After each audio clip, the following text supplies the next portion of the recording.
नमस्कार दोस्तों, आस्था books dot com के यूट्यूब चैनल में आपका बहुत-बहुत स्वागत है। दोस्तों, जिस पुस्तक के बारे में हम आपको आज बताने वाले हैं, उसका नाम है भर्तृहरि शतक, वैराग्य शतक, नीति शतक, श्रृंगार शतक। और दोस्तों, यदि इसे आप लेना चाहते हैं, तो हमारी वेबसाइट www.asthabooks.com पर जाकर आप इसे ले सकते हैं। इसका जो लिंक है, वो नीचे हमने कमेंट में दिया हुआ है, अथवा आप हमारे मोबाइल नंबर 8130912375 पर जाकर भी इसे ले सकते हैं। 160 रुपये इसका मूल्य है और हिंदी में जो इसका अनुवाद किया है वो किया है पंडित ज्वाला प्रसाद चतुर्वेदी जी ने और रणधीर प्रकाशन हरिद्वार ने इसका प्रकाशन किया है। 2020 में इसका ये पहला एडिशन आया था।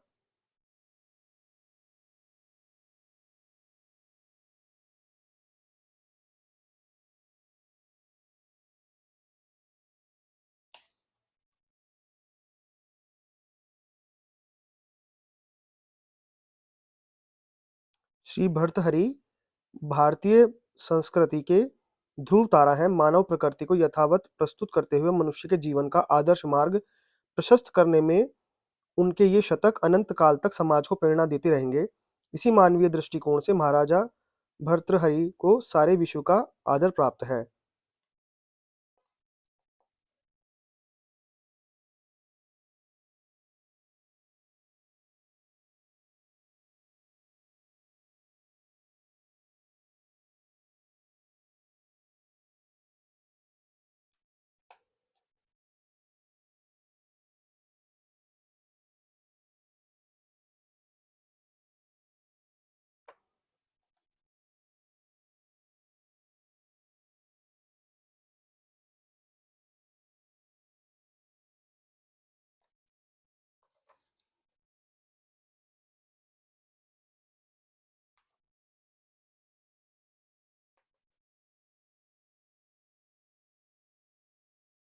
यदि खाने के लिए कलपते हुए और दीन मुख वाले बच्चों से कपड़ों द्वारा नोची खसोटी गई दुखिया अपनी गृहिणी न देखी जाए, तो कौन ऐसा स्वाभिमानी पुरुष होगा जो इस जले पेट के लिए याचना के व्यर्थ होने के भय से और रुंधे हुए गले के कारण अस्पष्ट अक्षरों से मुझे दो ऐसा कहने के लिए तैयार होगा। अर्थात इन सब अनर्थों की मूल स्त्री ही है। प्रतिदिन सूर्य के उदय और अस्त से आयु क्षीण होती जाती है। सांसारिक प्रपंचों के चक्कर में ही सारा समय बीतता जा रहा है। उत्पत्ति, बुढ़ापा और मरण को देखकर भी इससे किसी को भय नहीं होता। इसलिए मालूम पड़ता है कि यह सारा संसार अज्ञानमयी प्रमोद रूपी मदिरा को पीकर उन्मत्त हो गया है।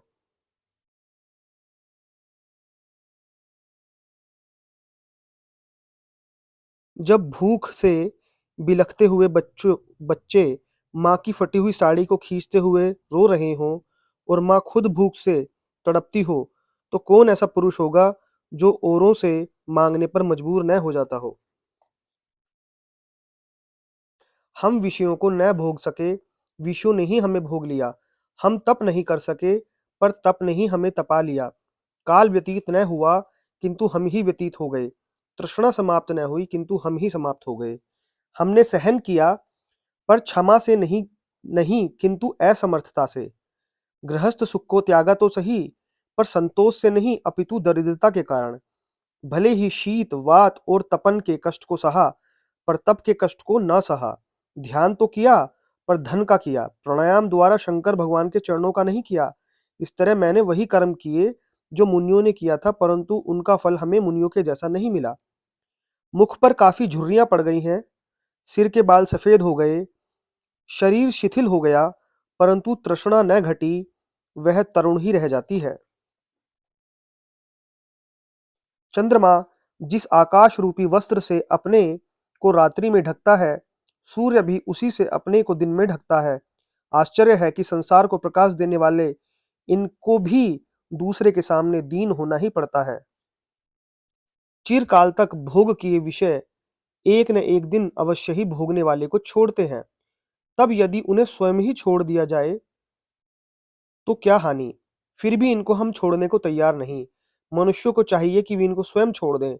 अपनी इच्छा से विषयों का त्याग करने पर अत्यंत सुख प्राप्त होता है और यदि विषयों ने छोड़ा तो बड़ा संताप होता है। विवेक के उत्पन्न होने से शांति का उदय होता है, जिससे तृष्णा शांत होती है और यदि उसको लिपटाया तो वह बढ़ती ही जाती है। वृद्धावस्था में जो विषयासक्ति होती है उसको इंद्र भी नहीं रोक सकता, वह भी इस तृष्णा का पात्र बनता है। भीख मांगकर खाना, वह भी रूखा सूखा, और एक बार सोना भी पृथ्वी पर ही, परिवार भी अपना शरीर ही पुरानी फटी गुदड़ी ही कपड़ा, इस तरह की अवस्था में रहते हुए भी मनुष्य विषय वासना को नहीं छोड़ते। आश्चर्य है।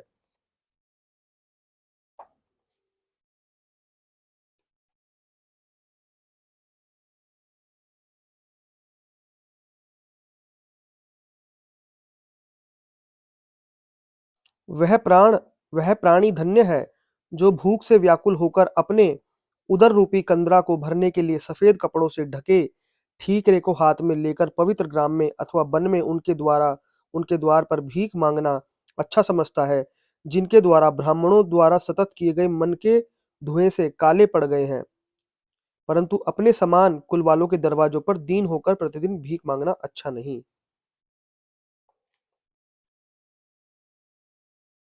वही व्यक्ति ऐश्वर्यशाली राजा की तरह सुखपूर्वक सोता है, जिसकी शैया पृथ्वी है, भुजा ही तकिया है, आकाश ही चंदवा है, अनुकूल वायु ही पंखा है, चंद्रमा और तारे ही प्रकाशमान दीपक हैं, और विरक्ति रूपी स्त्री के संग जो सदा प्रसन्न रहता है। अरे मन, जिस परब्रह्म के महाशासन में त्रिभुवन का भी साम्राज्य फीका मालूम पड़ता है, उस शासन को प्राप्त कर। भोजन, वस्त्र और मान रूपी भोग में प्रीति न कर। वही एक भोग यथार्थ भोग है, जो सदा स्थायी और प्रकाशमान है, जिसके स्वाद से त्रिलोक्य के राज्य आदि भी विरस हो जाते हैं। वे धन्य हैं जो पर्वतीय कंदराओं वे धन्य हैं जो पर्वतीय कंदराओं में निवास करते और परब्रह्म की ज्योति का ध्यान करते हैं, कि जिनके आनंद जनित आंसुओं का पक्षीगण उनके ही गोद में बैठकर निशंक पान किया करते हैं। मनोरथ से बनी हुई बावली के तट के क्रीडोद्यान में विलास करने वाले हम लोगों की तो आयु तो यूं ही क्षीण होती जा रही है। मनुष्य की पूर्ण आयु 100 वर्ष की है, जिसमें से आधी आयु 50 वर्ष रात्रि में सोकर बिता दी। बाकी बचे 50 में से 25 वर्ष लड़कपन और बुढ़ापे में बीत गए। इससे बचे 25 वर्ष रोग, पुत्र कलह आदि का वियोग आदि दुख में तथा अपनी जीविका के लिए धनी लोगों की सेवा आदि में बीत जाता है। तो अब जल तरंग के समान चंचल इस जीवन में प्राणी को सुख कैसे मिल सकता है? शास्त्रों से अलंकृत शब्दों से सुंदर वाणी वाले और शिष्यों को उपदेश देने योग्य शास्त्र वाले सुप्रसिद्ध कवि जिस राजा के राज्य में निर्धन होकर वास करते हो, यह उसी राजा की अयोग्यता है। विद्वान कवि तो धन के बिना भी सर्वत्र ही पूजे जाते हैं और समर्थ हुआ करते हैं। रत्नों का मूल्य गिराने वाला रत्न पारखी ही निंदा का पात्र समझा जाता है, रत्न नहीं।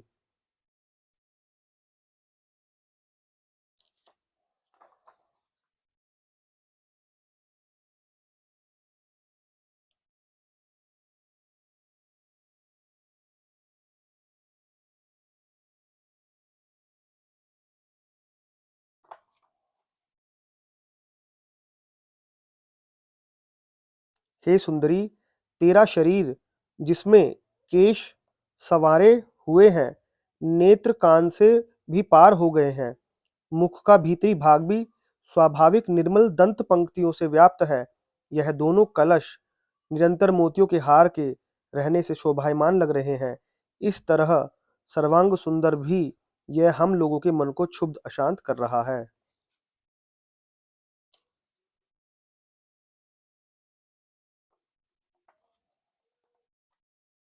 सज्जनों, मैं पक्षपात से नहीं अपितु सत्य कहता हूँ, और सभी लोकों में यही सत्य है भी, कि संसारिक समस्त सुखों की मूल कामनियों को छोड़कर संसार में न तो कोई वस्तु दूसरी वस्तु सुखदायक है, और समस्त झगड़ों की मूल उनको छोड़कर न कोई दूसरी वस्तु दुखदायक ही है।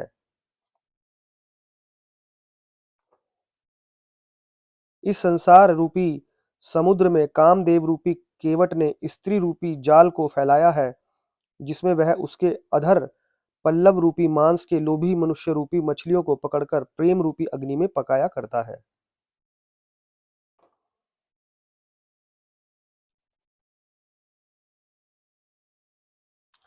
तो दोस्तों, यदि आपको ये पुस्तक अच्छी लगती हो तो आप इसे हमारी वेबसाइट www.aasthabooks.com से ले सकते हैं। इसका लिंक हमने नीचे कमेंट में दे दिया है, अथवा आप हमारे मोबाइल नंबर 8130912375 पर कॉल करके भी इसे मंगवा सकते हैं।